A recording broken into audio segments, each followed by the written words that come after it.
Ever since I began studying astrology, I've had an interest in how astrological phenomena relates to our cultural experience. And a really great example of that is the idea of Easter. Now, first, we do need to remember that we have an idea of Easter as it is today, but we need to be conscientious of the fact that Easter is based on much older traditions and was absorbed into the current culture and the state that it is now for reasons that we don't necessarily need to get into. But we can use this as an access point to the idea. Now, when does Easter occur? Easter occurs on the Sunday after the first full moon, of the first day of spring in the northern hemisphere and the first day of autumn in the southern hemisphere. So right now we need to think about this. It's based on the moon. It's based on equinoxes. Well, that's fascinating, isn't it?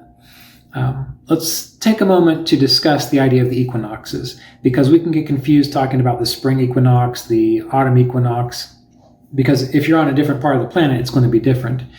So what is the spring equinox in the northern hemisphere and the autumn equinox in the southern hemisphere? Well, that's when the sun is crossing the equator from the representation of the Earth. It's crossing the equator as it's moving northwards to the top of the planet, the North Pole.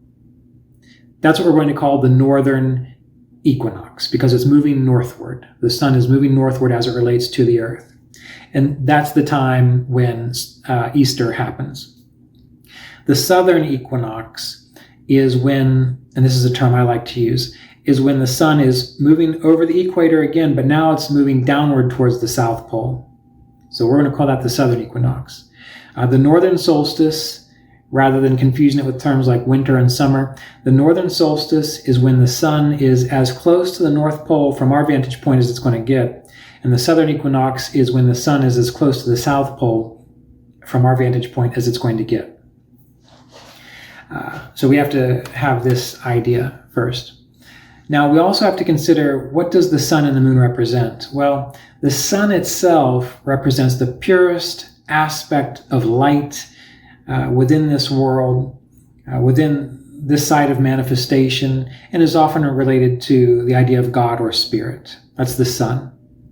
The moon is related to the jiva, the ego, the collection of ideas, personalities, the body that you think you are. And we know from yogic traditions that you are not the body, you are not the mind, you are not the personality, you are this light of spirit which is flowing through that. And how does the moon get its light? The moon gets its light reflected off the sun. So how do we get our life? We get our life from spirit. So our body, our mind, our personality is like the moon, and spirit is like the sun. We have to have that understood. Now, once that happens, once we have that in our mind, now we also have to understand or take a moment to consider the movement of the sun to the earth. Because in yogic traditions, in these ancient traditions, the North Pole, the northern hemisphere area, was related to the realm of the devas, the powers of light, of clarity, of goodness, people could say. The southern hemisphere is related to the Asheras, or what they would call the demonic forces, but really it's just worldly forces, things that you need to deal with problems in life or situations in life as you're embodied in this world.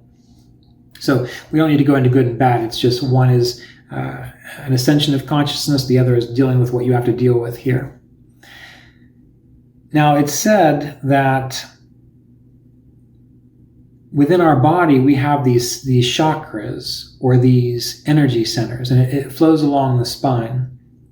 And we work to lift our awareness up from the lower chakras, down where the genitals are, and where the sense of hunger and digestion is, very base, mostly animalistic tendencies, and lift them up to higher levels of consciousness, such as the heart, the ability to feel and empathize, the throat, the ability to communicate, the spiritual eye to problem solve and think clearly and be executive and have clear states of consciousness. We want to bring our awareness up to these higher levels.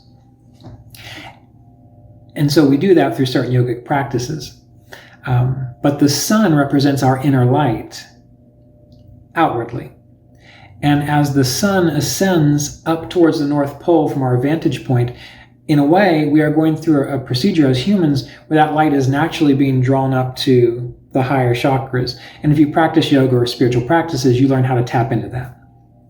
Otherwise, it's an unconscious thing that just happens over the course of thousands or millions of years, and eventually everyone wakes up. But you can engage it with particular spiritual practices, and Kriya Yoga is one of them, of which, as you know, I'm a teacher of. So just like our bodies have these chakra systems, well, the earth, since our bodies are made of the earth, has similar what I call chakral bands or energy bands that are related to the system. So when the sun is at a particular point on the earth, say towards the southern solstice, it's going to be closer to the first and second chakra on our spine in our body. And as it ascends up through to the northern hemisphere, gets as high as it can go, then it's said to be active within the spiritual eye center, or higher chakras, higher brain regions of the body. So what happens in relationship from the sun to the earth is also happening with us, which is essentially what astrology is based on. When you look at a snapshot of a birth chart, it's just telling you where are certain energies as they're related to the chakras, the energy centers within your body, but where are you getting that information from? You're looking at it as those planets and that sun and that moon are related to the earth itself. So you see how it's tied together there. Anyway, back to the main point of Easter. So when the sun is moving northward, it means that this spiritual energy is ascending. When it crosses the equator, it's crossing from the lower chakras, because now it's entering tropical Aries. And now the sun, as it enters tropical Aries, becomes exalted. It's at its highest manifestation. And that is the demarcation point when now we can start to consider what is Easter about. So now we have this spiritual light represented by the sun, exalted, powerful, the Christ consciousness, ripe, pure, there. And Easter happens on the Sunday after the full moon from that point. And so what that means is once the moon hits full, well, now it is bright, it is brilliant, and it is collecting the light of that sun. And when you're collecting the light of an exalted sun, that exalted light is now reflecting from the moon back into experience, back through our personality. And what was Christ as far as a personality or a body, the thing that got crucified? Well, that was the body, that was the vehicle, the moon, which was reflecting that higher spiritual light, that higher spiritual consciousness.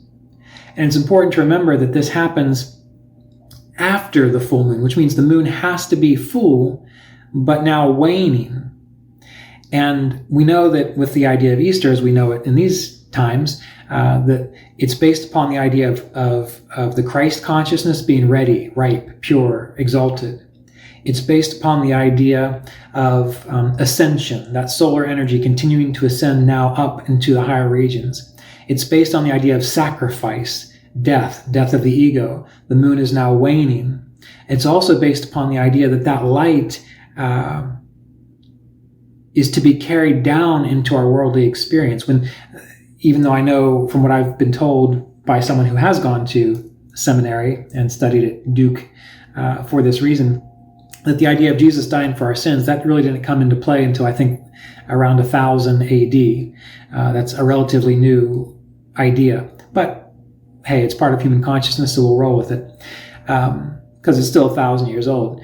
But now we have this brilliant light of the moon carrying this power, this exalted understanding of spirit back into the southern hemisphere, because once it goes from full in this particular position, it has to go down into the lower chakra regions.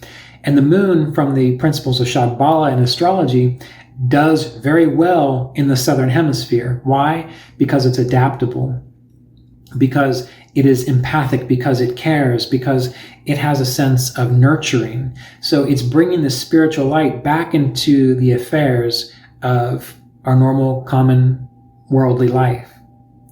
And all this is based on an astrological principle of the exaltation of the sun right after the northern equinox when it enters tropical Aries, the brightness of the moon reflecting that light, and then it waning and carrying that light back down into our worldly experience. So this may be a foundation for some other discussions on the importance of the solstices and the equinoxes, because it is useful to know. And once you have an understanding of what's going on astronomically and astrologically with the solstices and the equinoxes, it helps you understand quite a lot of interesting aspects of human culture, their traditions, religious practices, holy days or holidays. And so it can be quite fascinating. And it also starts to give you some insights into how the chakra system of the human body actually relates to these chakral bands, is what I call them, that the sun creates in relationship to the earth. So hope you've enjoyed that presentation and find it as fascinating and interesting as I did as I thought it through.